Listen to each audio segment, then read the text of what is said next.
Bonjour la famille, j'espère que vous allez bien. Aujourd'hui, une nouvelle vidéo sur YouTube pour répondre à trois principales questions. La première étant la régularisation par les 10 années de présence. Est-ce qu'il existe une loi qui permet à toute personne qui a résidé sur le territoire français de se régulariser tout simplement parce qu'elle a résidé en France pendant au moins 10 ans? Eh bien, c'est une loi qui existe, effectivement, mais la régularisation n'est pas aussi simple que ce que l'on croit parce que cette régularisation, elle est soumise à l'appréciation souveraine de la préfecture. Néanmoins, rien ne vous empêche de préparer votre régularisation par 10 ans, et notamment en ayant des preuves de votre existence, votre présence sur le territoire français depuis au moins 10 ans. Par exemple, vous avez 10 ans en France à partir du moment où, de telle date à telle date, 10 ans sont écoulés avec des preuves très sûr. Je donne un exemple. Vous êtes entré en 2006, mois de janvier, eh bien, vous attendrez 10 ans en 2016, au mois de janvier.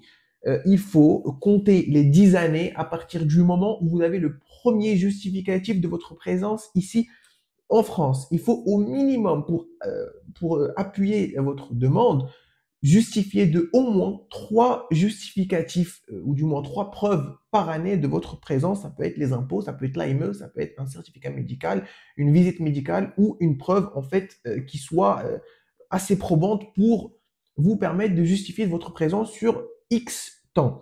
Il ne faut pas qu'il y ait, des trous, de preuves. Par exemple, vous ne pouvez pas, ne pas avoir de preuves pendant 6 mois. C'est pas possible. Il faut que vous ayez au moins une preuve ou 2 tous les 6 mois pour que votre dossier soit bon. C'est une loi, je l'ai dit, qui est soumise à l'appréciation de la préfecture, donc il faut avoir un bon dossier. Ça peut notamment être appuyé par l'intégration en France, et l'intégration la plus totale, c'est celle où vous parlez le français, et notamment lorsque vous passez un test de français. Donc si vous êtes en France et vous souhaitez la régularisation par 10 ans, je vous conseille vivement de passer un diplôme de langue française. Deuxième question, c'est concernant la régularisation pour les conjoints d'étrangers en situation régulière. Ça veut dire quoi? Ça veut dire que vous êtes, vous, sans papier, mais vous êtes marié avec une personne qui a soit une carte de séjour ou soit une carte de résident. Et votre question est de savoir si vous avez la possibilité de faire votre régularisation grâce à votre conjoint qui, lui, est en règle, tout simplement. Eh bien, la réponse est que juridiquement, donc dans le Code des étrangers, il n'existe pas de loi qui vient expressément régir cette situation-là. Par contre, cette situation-là relève du domaine de l'admission exceptionnelle au séjour. Cela concerne uniquement les personnes qui sont directement sur place, parce que le principe dans ce cas de figure-là, c'est le regroupement familial. Normalement, lorsque vous épousez un étranger qui a une carte de séjour ou une carte de résident, vous êtes censé demander l'introduction par le biais du regroupement familial qui se fait auprès de l'office. Mais dans la majorité des cas, la question est posée par les personnes se trouvant déjà sur place, donc directement ici en France. Et là, je leur dis tout simplement que ça relève de l'admission exceptionnelle au séjour qui provient de la circulaire Valls de 2012. Et pour ça, il vous faut 5 ans de présence, c'est une condition très stricte, et 18 mois de vie commune avec votre conjoint qui, lui, a un titre de séjour. Avec ces deux conditions-là, avec une intégration assez importante tout de même, encore une fois, la langue ou du bénévolat, etc., vous êtes susceptible de faire votre titre de séjour si vous remplissez ces conditions-là.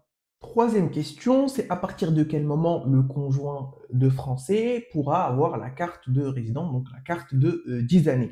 Eh bien, pour répondre très strictement à cette question, qui est posée tout de même pas mal de fois sur mes nombreux réseaux sociaux, je tiens à vous dire que la première année, vous avez une carte de 1 an. Au moment de renouveler, si vous avez rempli cette condition de passer les diplômes de l'OFI et notamment de signer le contrat d'intégration républicaine, vous pouvez prétendre à une carte de séjour pluriannuelle de 2 années, ce que vous fait 3 années avec la première, et à terme de la deuxième carte de séjour, au moment de renouveler votre titre, si vous avez le niveau de français A2 qui est attesté par un diplôme que vous avez passé dans un centre de formation, vous pouvez prétendre ou vous pourrez prétendre à une carte de résident de 10 années parce que vous aurez rempli la condition de 3 années de mariage avec un conjoint français pour pouvoir obtenir une carte de résident de 10 années. Voilà.